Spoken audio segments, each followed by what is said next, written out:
Hotel का कमरा और माँ के साथ मुझे कभी सोचा नहीं था। तो चलिए कहानी में जानते हैं। दोस्तों, मेरा नाम मुकेश है और मैं बिहार का रहने वाला हूँ। मैं अपनी माँ और पिताजी के साथ रहता हूँ। मेरे पिताजी एक सरकारी स्कूल के अध्यापक हैं और जिस स्कूल में पिताजी पढ़ाते हैं वो स्कूल हमारे घर से 30 किलोमीटर दूर है, जिसकी वजह से पिताजी को आने में काफी समय लग जाता है, मानो शाम हो जाती है।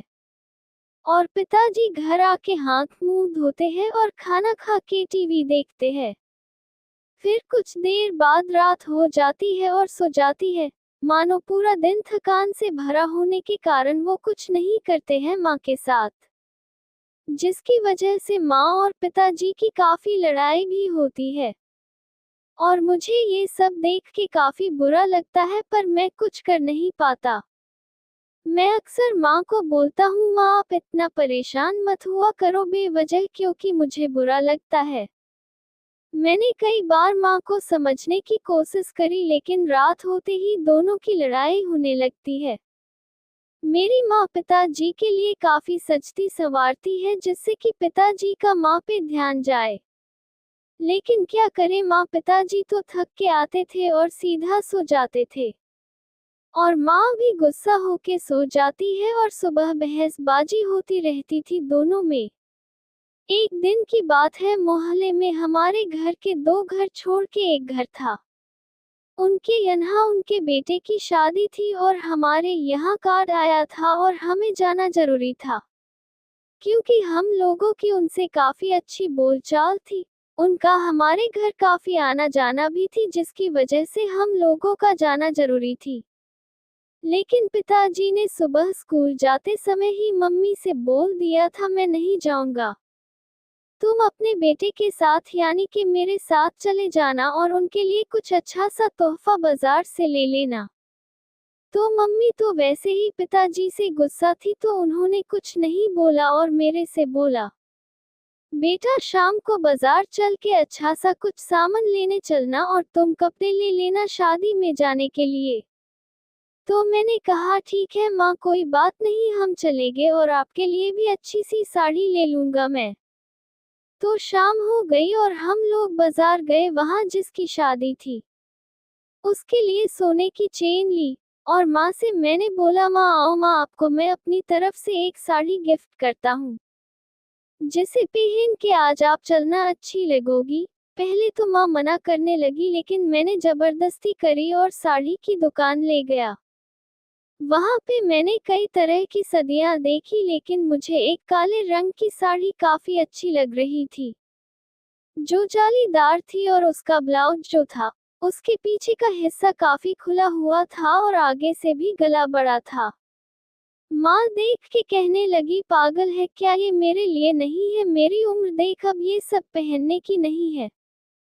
तो मैंने बोला, माँ आप इतनी सुंदर हो, आप पे ये सब काफी अच्छा लगेगा। और मैंने माँ के कान में बोला, पापा भी देख के मूड में आ जाएंगे। तो माँ ने बोला, हट पागल, क्या गंदी बात कर रहा है अपनी माँ से, तू कुछ ज्यादा बड़ा नहीं हो गया, ये सब क्या सीख रहा है। तभी दुकान वाले ने बोला, भाभी जी आप सच में सुंदर है बहुत, और रंग भी आपका काफी गोरा है, आप पे ये साड़ी बेहद जचेगी। तो मैंने फिर माँ को वही साड़ी दिलाई और हम दोनों घर आ गए। फिर जल्दी तैयार होने चले गए, क्योंकि हमें जल्दी पहुंचना था। पापा भी उतने देर में आ गए और आराम करने लगे।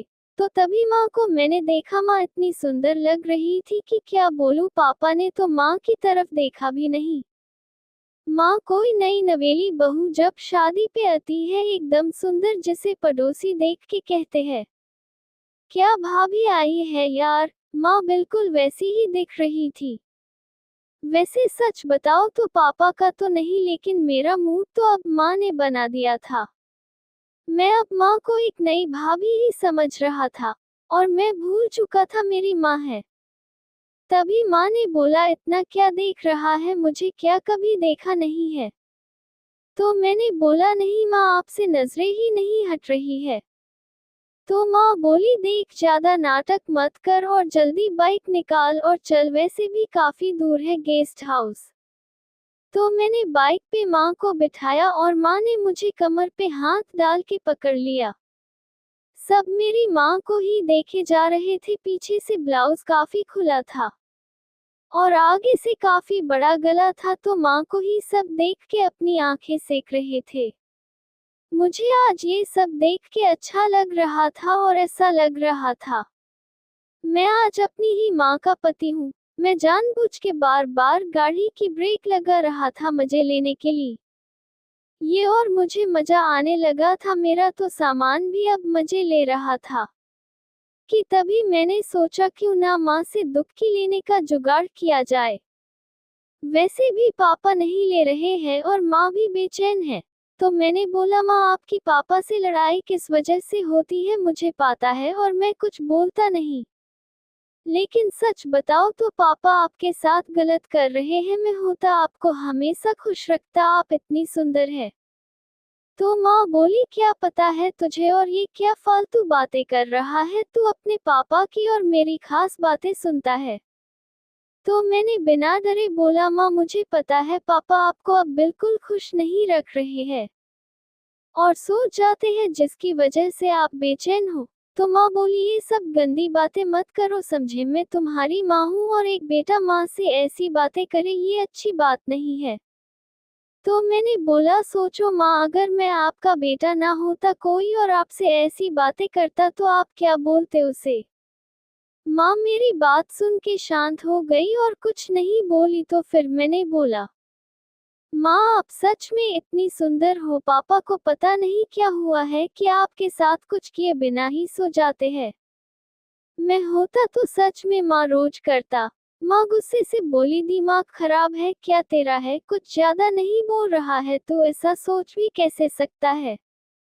तो मेरे अंदर पता नहीं हिम्मत कैसे आई और मैंने बोला कि माँ आपको खुश देखना चाहता हूँ और जो चीज पापा नहीं दे रहे मैं दे दूंगा आपको अगर आप कहो तो। वैसे भी आपका बेटा हूँ और मैं नहीं चाहता कि कल को आप किसी और से सुख लेने के लिए सोचो। दोस्तों कहानी बीच में रोकने के लिए आपसे क्षमा चाहता हूं, लेकिन मेरी इस बात को बहुत ध्यान से सुनिएगा। यूट्यूब पे कभी भी आपको बिल्कुल खुल्लम खुल्ला कहानी सुनने को नहीं मिलेगी जिससे आपका पानी निकल जाए। जी हाँ दोस्तों, वैसी कहानी आपको कभी भी यूट्यूब पे नहीं मिलेगी, क्योंकि वैसी कहानी यूट्यूब डिलीट मार देता है। तो मैं आपको बताता हूँ वैसी कहानी आपको कहाँ मिलेगी। आपको वैसी कहानी 100 रुपये की 5 हम देंगे, या तो माँ बेटे की ले लीजिए या तो बहन भाई की ले लीजिए। व्हाट्सएप पे आपको कहानी मिलती है। अगर आपको कहानी खरीदनी है तो हमको व्हाट्सएप पे मैसेज कीजिए, कहानी खरीदनी है। सिर्फ मैसेज कीजिएगा, कॉल मत कीजिएगा। 100 रुपये की 5 कहानी या तो माँ बेटे की खरीद सकते हैं या तो बहन भाई की खरीद सकते हैं। पानी निकल जाएगा, एकदम खुल्लम खुल्ला वाली कहानी। और मैं आपको बता दूं, अगर आपको अपने नाम की कहानी बनवानी है तो आप 1000 रुपये में अपने नाम की भी कहानी बनवा सकते हैं। जी हाँ दोस्तों, व्हाट्सएप पे मैसेज करिए, कहानी खरीदनी है या कहानी बनवानी है। हमें आपके मैसेज का इंतजार रहेगा। और फिर से बता दूं, व्हाट्सएप पे ही कहानी आपको मिलेगी। यूट्यूब पे कभी भी आप कहानी ढूंढते रह जाओगे खुल्लम खुल्ला वाली जिससे पानी निकल जाए, वो नहीं मिलेगी। तो कहानी खरीदिए, मजा आएगा आपको।